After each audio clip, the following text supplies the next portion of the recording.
मेरे पेरेंट्स हिंदू थे, पर मैं अपने को हिंदू नहीं मानता हूँ, मैं अपने को इंसानियत मानता हूँ, इंसान मानता हूँ। बाई चांस मैं जमा हूँ हिंदू जगह घर, और आप जमे हैं इस्लाम के घर, और दूसरे जमे उनके घर, पर सबसे ज़्यादा है इंसानियत। और अभी तक मज़हब ने, कोई भी मज़हब हो, इंसानियत के ऊपर अमल नहीं किया। आपने 12-13 साल से इसमें स्टडी कर रहे हैं, मैंने 30 साल से स्टडी कर रहा हूँ, बाल मेरे सफ़ेद हो गए हैं, रोटी के लिए मैं बिजनेस करता हूँ। पर जो किताबों के आपने पढ़े हैं, आपने ये जांच की वो किताबें किसने लिखी हैं? हज़ारों साल बाद लिखी हैं। पहले एक ज़ुबान की बात होती थी, कोई राम राम राम कह के उसके कहावत है मर मर मर कहने लगा, उसको पूजना है। वेदा ऐसी थी, ग्रीक मैथोलॉजी ऐसी थी, इजिप्शियन मैथोलॉजी ऐसी थी, एब्राहम से लेके मोसेस तक, और आपके मोहम्मद साहब किताब, आपका मोहम्मद साहब का जो किताब लिखेगी कुरान 50 साल बाद लिखेगी, और नहीं 40-50 कोई भी हो।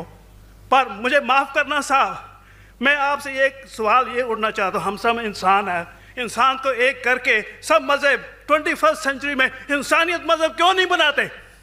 जो आप ठहरो, मैंने अभी ख़त्म नहीं किया जनाब, मैंने हमने ख़त्म नहीं किया। हाँ, मैं ये कह रहा हूँ साहब, आप अपना पर्सनल मज़हब है रखिए, अपने घर में रखिए, बस स्टेट में और दूसरों के ऊपर ना लाइए, वार ना करिए, लड़ाई ना करिए।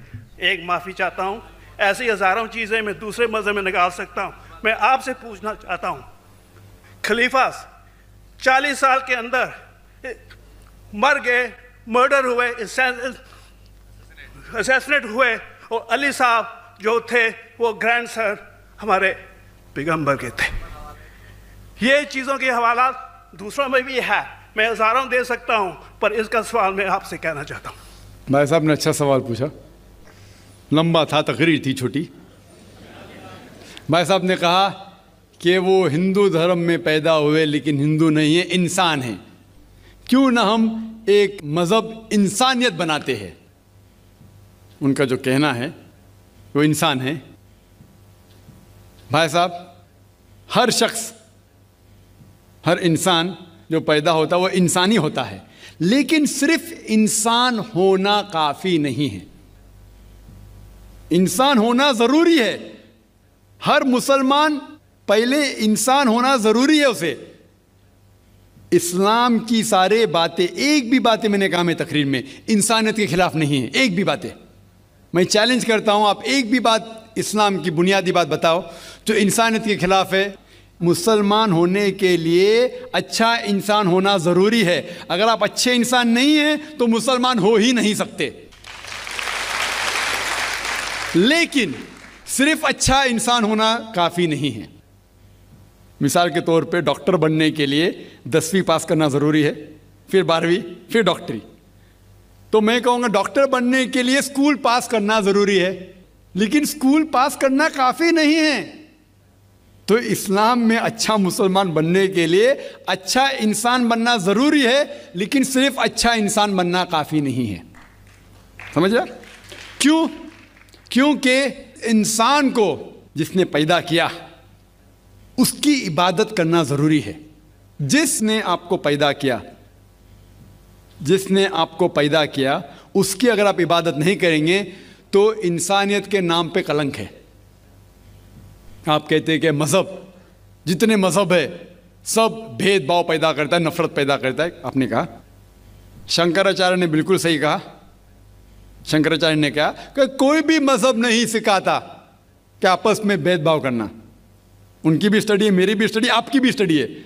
आपने कहा कि मैंने 10-12 साल किया, आपने 30 साल किए। अगर आप 30 साल किए उसका मतलब नहीं कि आप मुझसे अच्छे हैं, ज़रूरी नहीं है। मैंने नहीं कहा कि आपने कहा, मैंने ये भी नहीं कहा कि आपने कहा। मैंने कब कहा कि आपने कहा? मैं कह रहा हूं, मैंने कब कहा कि आपने कहा? मैं कह रहा हूं क्योंकि आपने कहा कि अब 30 साल की स्टडी की। मैं हिंदू मज़हब पे भी चंद साल के, अल्हम्दुलिल्लाह सुम्मा अल्हम्दुलिल्लाह, कई शंकराचार्य से बात की, कई स्वामी जी से बात की, कई प्रीस्ट और फादर से अमेरिका में की। मैं तो अभी तक जवान हूँ माशाअल्लाह, अल्लाह का फजल है। अल्लाह का फजल है। आपने कहा कि मजहब भेदभाव करता है। ये कहना बिल्कुल गलत है। मजहब भेदभाव नहीं करता। जो मजहब के मानने वाले हैं वो मजहब को सही तरीके से नहीं समझते हैं, इसीलिए भेदभाव पैदा करते, वो अलग बात है। गलती है मजहब के मानने वाले की, मजहब की नहीं। ये कह रहे हैं कि मजहब की, मिसाल के तौर पे एक मर्सिडीज कार है, मर्सिडीज कार है, मुझे ये जानना है कि मर्सिडीज कार कितनी अच्छी है। तो एक ड्राइवर मर्सिडीज कार चलाते जो ड्राइविंग जानते ही नहीं और मर्सिडीज कार को ठोक देते, तो किसकी गलती है, मर्सिडीज गाड़ी की कि ड्राइवर की? अगर आपको जानना है मर्सिडीज कार कितनी अच्छी है तो आपको ये देखना चाहिए स्पेसिफिकेशन, उसका पावर कितना है, हॉर्स पावर कितना है, माइलेज कितना है, सेफ्टी मेजर कितना है। उसकी तहकीक करने के बाद आपको कहना चाहिए कि कितनी अच्छी मर्सिडीज कार है। अगर जानना चाहिए कितनी अच्छी है तो उसको बिठाओ जो ड्राइविंग जानता है। तो इसीलिए इस्लाम को जानने के लिए मुसलमानों को मत देखो, अगर देखना है तो मोहम्मद सल्लल्लाहु अलैहि वसल्लम को देखो। आप मुझे मत देखो, मुझे मत देखो, हमारे आज के मुसलमान को मत देखो। देखो जो सबसे अच्छा ड्राइवर है, सबसे अच्छा इस्लाम को समझ चुका है, वो मोहम्मद सल्लल्लाहु अलैहि वसल्लम है। उनको देख के इस्लाम की तहकीक करो, और तहकीक करने के लिए आपको इस्लाम की किताब पे जाना पड़ेगा। और आपने जो कहा आखिर के अंदर कि सारी मज़हब किताब बाद में लिखी गई, पहला कहना था, आप काफ़ी हद तक के सही है, आप काफ़ी हद तक के सही है कि आप बिल्कुल सही फरमाते, लेकिन यह कहना कि सारी मज़हब की किताब उसमें गलती है। अक्सर मज़हब कितने किताब है, वेद हो, उपनिषद हो, बाइबल हो, ओल्ड टेस्टामेंट हो, न्यू टेस्टामेंट हो, आपने कहा मूसा अलैहिस्सलाम से लेके वहाँ से था, लेकिन आखिरी में जो आपने गलती की मोहम्मद सल्लल्लाहु अलैहि वसल्लम, वहाँ गलती की। आखिर में आके आप अटक गए, आखिर में आके आप फंस गए। आपने शायद इस्लाम का मुताला सही तरीके से नहीं किया होगा, आपने शायद अरुण शुरू की किताब पढ़ी होंगी। अगर आप कोई मज़हब का मुताला करना चाहते हैं तो जो मज़हब को समझ चुका है उसकी किताब पढ़ो। आप अगर अरुण शुरू की किताब पढ़ेंगे और इस्लाम के मुताला करा कहेंगे, ये किधर का सही फैसला है? ना, मैं कहता हूँ अरुण शुरी जैसे लोग की पढ़ी होंगी, क्योंकि जब भी कुरान नाजिल हुआ, जब भी कुरान की आयत नाजिल होती थी, मोहम्मद सल्लल्लाहु अलैहि वसल्लम अनपढ़ थे। जब भी कोई आयत नाजिल होती थी वो उसे याद करते थे और अपने साथियों सहाबा से उसकी तिलावत करते थे, और सहाबा फौरन उसे लिख लेते थे। तो मोहम्मद सल्लल्लाहु अलैहि वसल्लम की मौजूदगी में हर आयत लिखी जाती थी और वो उसे चेक कर, मिसाल के तौर पे इक़रा बिस्मि रब्बिकल लज़ी खलक़ आयत नाज़िल हुई, उन्होंने याद किया, सहाबा से कहा, सहाबा ने लिखा इक़रा बिस्मि रब्बिकल लज़ी खलक़, पढ़ के सुनाओ, पढ़ा, हाँ सही। अगर गलती होती तो वहीं टोक देते थे। तो मोहम्मद सल्लल्लाहु अलैहि वसल्लम की मौजूदगी में जब भी अल्लाह सुब्हानहू व तआला आयत नाज़िल करते थे वो याद करते थे और लिखवाते थे और चेक भी करते थे। सारा कुरान मजीद मोहम्मद सल्लल्लाहु अलैहि वसल्लम की मौजूदगी में लिखा गया। तो आप जो कह रहे वो हज़रत उस्मान का जिक्र कर रहे, वही तो अफसोस की बात है, आपने सही मुताला किया ही नहीं। हज़रत उस्मान ने कई साल बाद, 40-50 साल बाद, जो आप कह रहे 40-50 यहाँ से आपको आया, उनने क्या कहा कि इस कुरान मजीद का जो नुस्खा है उसको और नुस्खे बनाए जाए और बाकी लोग में फैला दिया जाए, क्योंकि लोग को इख्तिलाफ था रवानगी के अंदर। तो उसको दूर करने के लिए हज़रत उस्मान रज़ियल्लाहु अन्हु उनने कहा कि जो नुस्खा मोहम्मद सल्लल्लाहु अलैहि वसल्लम की मौजूदगी में था उनने अपनी बीवी को दिया, हज़रत हफ्सा को, और जो हज़रत उमर की बेटी थी उनके पास महफूज था, उनने लिया, और सहाबा 5-6 सहाबा जो ज़ैद बिन थाबित रज़ियल्लाहु अन्हु उनकी सदारत में उसकी नकल की, और ये नकल हुए नुस्खे को दुनिया के अलग अलग जगह पे फैलाइए। और एक नुस्खा अब भी मौजूद है कोप्टा की म्यूज़ियम में, कोप्टा की म्यूज़ियम इस्तांबुल में। तो आप जो जिक्र कर रहे हैं वो उतारे हुए कुरान शरीफ का जिक्र कर रहे, जो हकीकत में कुरान शरीफ है वो मोहम्मद सल्लल्लाहु अलैहि वसल्लम की मौजूदगी में लिखा गया था। उनने खुद उसको चेक की क्या सही था, और जब भी आयत नाजिल होती थी अपनी सही जगह पे उसे लिखवा लेते थे मोहम्मद सल्लल्लाहु अलैहि वसल्लम। तो ये कहना बाकी मज़हब की किताब में अक्सर अब सही है। मिसाल के तौर के ऊपर बाइबल 70 ईयर्स बाद लिखा गया है, वेद वो सैकड़ों साल बाद लिखा गया है, कितनी पुरानी वेद है, कभी वेद आया दुनिया में ये किसी को पता ही नहीं। वो आपके हिसाब से, स्वामी दयानंद सरस्वती के हिसाब से 1310 मिलियन ईयर्स ओल्ड, 1310। आप थोड़ी ठेकेदार है मजहब के, आप ठेकेदार है मजहब के क्या? नहीं ठेकेदार है ना।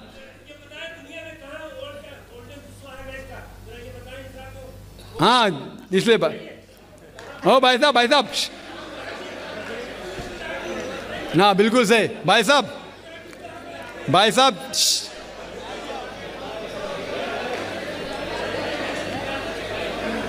भाई साहब इसीलिए इख्तिलाफ जो है ये कम इल्मी के वजह से,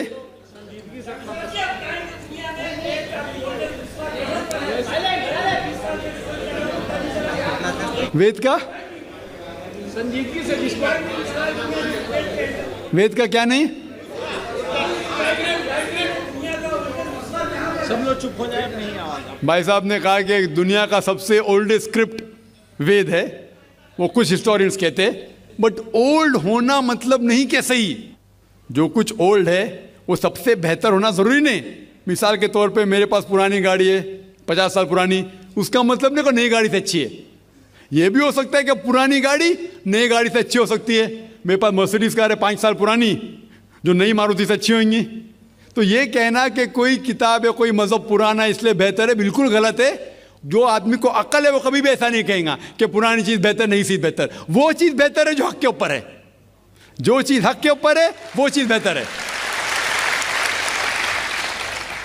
तो भाई साहब आपकी जो तहकीक है मजहबी किताबों पे जरा कमजोर है और गलत है। आपको फिर से और 30 साल लगाने पड़ेगा इंशाअल्लाह। अल्लाह एक है, इसमें किसी का झगड़ा नहीं है। उसकी इबादत करनी चाहिए, इसमें किसी का झगड़ा नहीं है। झगड़ा है लाइफ स्टाइल का, झगड़ा है कल्चर का, संस्कृति का। और हर मजहब अपनी संस्कृति को अल्लाह से जोड़ता है कि अल्लाह ये कह रहा है। क्या अल्लाह टाइम टाइम पर नई नई बातें कहता है, या पुराने टाइम में जो कुछ कह दिया गया है वही सच है, या आगे फ्यूचर में कुछ और नई बातें भी कहेगा?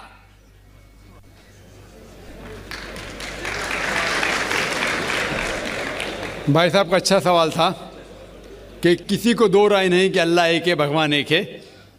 सब मानते कैसे उसी की इबादत करना चाहिए, लेकिन हर मज़हब अपनी कल्चर, अपनी संस्कृति को देख के स्टाइल बदलता है। तो अल्लाह ताला जो पहले कह चुका वो अभी भी सेम है कि टाइम टाइम पे बदलता है। भाई साहब का सवाल अच्छा है, लेकिन ये कहना चाहता हूँ जवाब देने के पहले, उन भाई साहब ने कहा कि सब मानते हैं कि अल्लाह एक है।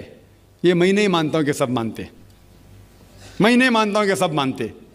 ये मेरा फील्ड है, ये मेरा फ़न है गैर मुस्लिम से बात करना। मैं ये नहीं मानता हूँ कि हर गैर मुस्लिम मानते अल्लाह एक है, कि भगवान एक है। कई लोग भगवान में मानते ही नहीं, नास्तिक कहते हैं। और जो लोग कहते हैं भगवान में मानते हैं, हर कोई एक में नहीं मानता। कितने लोग 3 में मानते, कितने लोग 100 में मानते, कितने लोग सब कुछ भगवान मानते हैं। तो पहले आपके जो सवाल का जो पहला था, हर इंसान मानता है भगवान एक है, उससे मैं मुत्तफिक नहीं हूँ। दूसरी चीज़ कि सब एक ही भगवान, एक ही ईश्वर को पूछते हैं कि इबादत करते, ये भी मैं नहीं मानता हूँ। ये बात है कि अक्सर लोग मानते हैं कि भगवान एक है, यहाँ तक के तो सही है, अक्सर, सब नहीं अक्सर, लेकिन एक ही भगवान को पूछते ये बिल्कुल गलत है। सब लोग एक भगवान को नहीं पूछते। मिसाल के तौर पे अक्सर कुरान की आयत है, कुरान की आयत है कि जो लोग कहते हैं कि एक भगवान को मानते हैं लेकिन और को भी पूछते हैं, उसे कहते हैं शिर्क। आप पूछेंगे आम इंसान भगवान एक है, मालिक एक है बोलेंगे, लेकिन जा रहे पूज रहे, बुद्ध को पूज रहे, कभी इसको पूछते कभी उसको पूछते। तो ये आप अगर धर्म की किताब पढ़ेंगे, बाइबल पढ़ो, वेद पढ़ो, ये सब इसकी मुमानियत है। ये हराम है कि किसी और को पूजना। इसके बावजूद धर्म के मानने वाले अक्सर दूसरी चीज़ को पूछते हैं जो बिल्कुल गलत है। तो ये कहना कि इंसान एक ही भगवान में मानता है और उसी को पूछता है बिल्कुल गलत है। आप देखेंगे आम तौर पे जो फ़र्क है कि जो कुरान की आयत ताला इला कलमतिन सवाइन बैना बैनकुम, आपस में उस चीज़ पे आओ जो हम और आप में यकसा है। सबसे पहली बात है अल्लाह नाबुद इल्लल्लाह, कि हम एक ही ईश्वर, एक ही भगवान की इबादत करें। एक ही भगवान में मानना काफ़ी नहीं, मानने के अलावा उसी की इबादत करना और किसी की नहीं।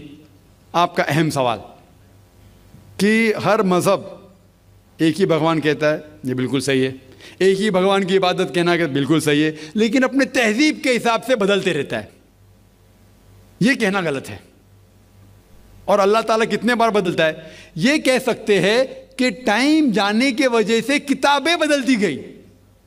अल्लाह का जो पैगाम है, बेसिक पैगाम, वो सेम है, वो बदलता नहीं कि अल्लाह एक है, एक ईश्वर की इबादत करो, वो बदलता नहीं। उसके कुछ चीज़ें, ऊपरी चीज़ें शायद बदले। मिसाल के तौर पे किस तरीके से इबादत करना, हम जिस तरीके से सलाह पढ़ते हैं वो 1400 साल पहले मोहम्मद सल्लल्लाहु अलैहि वसल्लम पैगंबर के ज़रिए नाजिल हुआ। लेकिन जो मेन है कि एक ही ईश्वर है, एक ही ईश्वर की इबादत करना चाहे, वो कभी भी नहीं बदलेगा। लेकिन टाइम जाने के वजह से जो मजहबी किताबें लोग बदलते गए।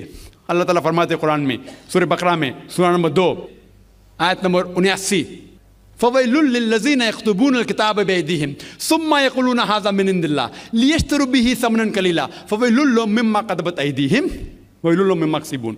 इसकी मानी है कि लानत है वो लोग पे जो लोग किताब अपने हाथ से लिखते हैं और कहते हैं अल्लाह की तरफ से है। लानत है उनके ऊपर जो कमाते हैं और लानत है उनके हाथ के ऊपर। तो अल्लाह ताला फरमाते हैं कि किताबें बदली गई है।